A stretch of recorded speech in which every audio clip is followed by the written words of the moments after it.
Welcome back to another round of Daniel Rambles.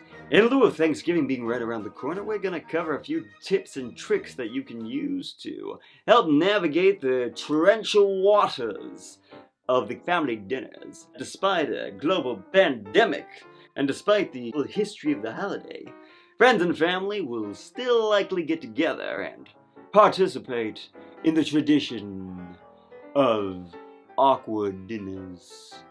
So let's jump right in and see what happens. Somebody else said that. Wasn't me.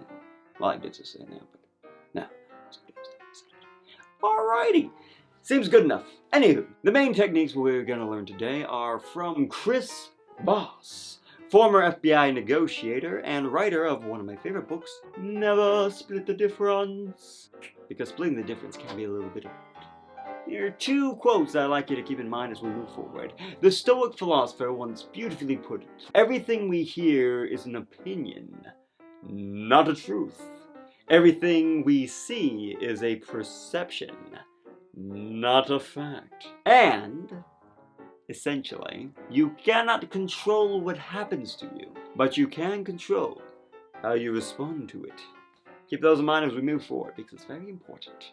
Now, the mentality you want to have going in is recognizing that Thanksgiving dinner is a form of negotiation because you have a bunch of people gathering together, congregating if you will, expressing their different thoughts and opinions, oftentimes touching on those subjects, those taboo subjects of politics or religion, or what are you going to do with your life, or what's your function in this reality. Who knows? It could go down any route. Anyway, what we're going to cover here will help you navigate these waters. So the mentality going in is that negotiation is not bad, it's collaboration, as is all communication, because it can only be done with multiple people. So it is our responsibility as individuals with techniques in our pocket to suspend our emotional reactions that are usually based on the assumptions of the past and allow ourselves to gain empathy for our counterparts, to listen to what they're saying, and to encourage them to say more. And that is the main functionality of these techniques. Now, jumping in. 3 techniques you'll want to learn. Okay? Technique number 1. Mirroring. The way mirroring works is somebody may say something that's offensive, or something that's nice, or something that's plain crazy. And the way that you'll encourage them to talk more is by mirroring, which basically takes the last 2 or 3 words of their sentence, or statement, or phrase, or just the most important part of what they said, and repeating it in the form of a question. So someone may say, "The mole people are coming to get us." Coming to get us? Yes, they're starting to burrow their way up. This pie is very delicious. Very delicious. Yeah, it's just one of the greatest pies that I've ever had, etc. Oh, those people from that party that are not my party make me real angry. Grrr! Make you really angry? Yeah, they have policies and they're crazy and they're doing things that are turning the world to a terrible, terrible thing. Terrible, terrible thing? Etc., etc., etc. Just allow these people to extrapolate on what they're saying and then they feel heard. Then moving on to labels.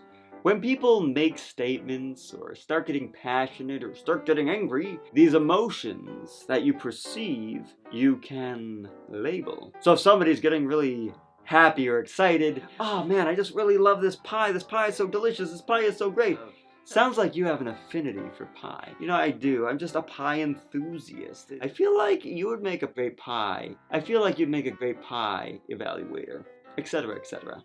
Or, "Oh, God, gee, those people really make me angry. Grr, grr, grr. Angry, angry, angry, angry, angry. Grr, my emotions are starting to flourish in so many different ways, I don't even know how to control myself." Sounds like this really makes you angry. Then it allows them to step back, go from the subjective consciousness of being in that moment and going to the objective, and I think, you know what? This does make me very angry. And then you can jump into your calibrated questions, where you ask what and how questions. What about this makes you angry?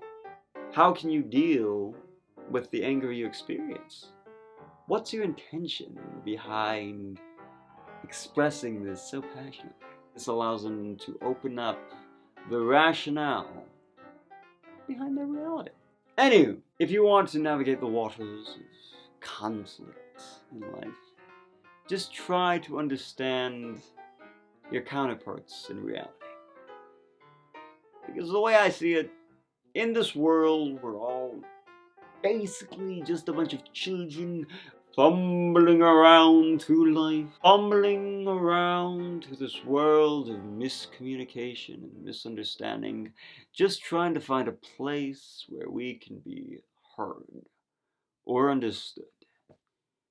And these techniques, if applied, can bridge that gap.